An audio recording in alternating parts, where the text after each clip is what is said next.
What if the reason Taylor Swift keeps changing isn't confusion, insecurity, or marketing strategy, but survival? What if every era isn't a reinvention at all, but a controlled escape from a version of herself the world was trying to freeze forever? When people say Taylor Swift reinvents herself every era, they usually mean aesthetics, sound, fashion, genre. But that explanation is shallow. The real reason sits much deeper, and once you see it, every transformation suddenly makes sense. From the very beginning of her career, Taylor was never just making music. She was negotiating identity in public. Most artists get to evolve privately and present the result later. Taylor didn't have that luxury. She grew up while being watched, labeled, analyzed, praised, mocked, and reduced to headlines. And when the world decides who you are too early, staying the same becomes a form of self-erasure. Have you ever felt trapped by a version of yourself that no longer fits, but everyone else still expects you to be?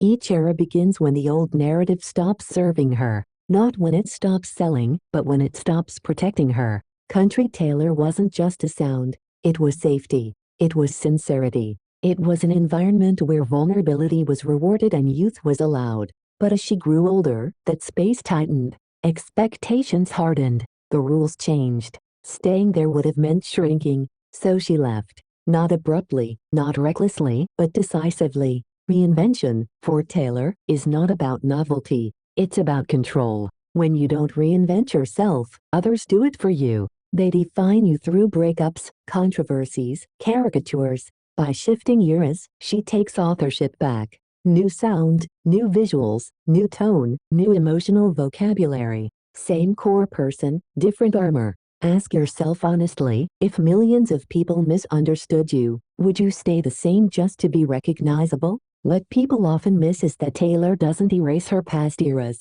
She archives them. She seals them. Each era has a beginning and an end, almost like chapters in a book.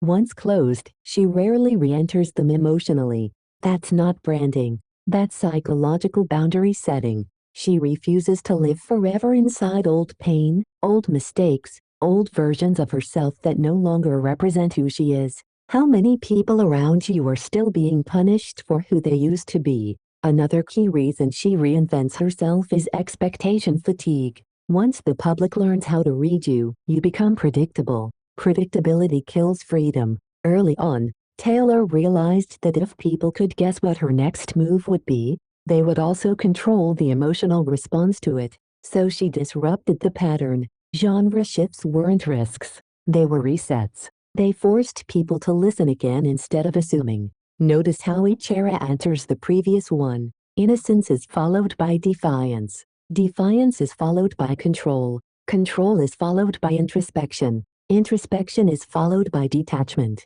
This isn't random. It's emotional progression. She doesn't reinvent because she's lost. She reinvents because she's processing. And processing publicly requires shape-shifting. Have you noticed how her eras often align with major emotional turning points rather than commercial ones? There's also the issue of ownership. Taylor Swift has spent much of her career fighting to own her work, her voice, her narrative. Reinvention becomes a weapon in that fight. You can't be boxed, shelved, or reduced if you keep moving. Stagnation benefits industries, not individuals. Reinvention keeps leverage on her side. When you change the rules, you can't be played by the old ones. Midway through this story, let me ask you something directly. Do you see reinvention as inconsistency or as courage? Because every time Taylor changes, she risks alienating people who prefer the old version. She accepts that loss. That's not weakness. That's emotional independence. If you're enjoying this breakdown and want more psychology-driven insights into fame, identity, and transformation, make sure you subscribe and leave a comment about which Taylor Swift era you connected with the most. Your answers say more than you think. Another overlooked reason for her constant evolution is protection. Fame creates a dangerous illusion of intimacy. The public believes they know you. Reinvention breaks that illusion. New era, new boundaries, new rules for access. By changing aesthetics and tone, she subtly resets how much of herself is available. She never gives everything at once anymore. That's not mystery. That's self-preservation. There's also grief involved. Each era ends because something ended in her life: a relationship, a belief, a version of optimism. Reinvention is how she mourns without disappearing. Instead of collapsing inward, she builds outward. New music becomes the container for unresolved emotion. That's why her eras feel emotionally complete. They don't trail off. They conclude. Closure is built into the transformation. People often accuse her of being calculated, but calculation is not manipulation. It's foresight. When you've been burned publicly enough times, you learn to move intentionally. Reinvention allows her to stay ahead of backlash cycles. Before the world finishes digesting who she was, she's already somewhere else. Not hiding, advancing. The most important truth is this: Taylor Swift reinvents herself because staying the same would mean betraying herself.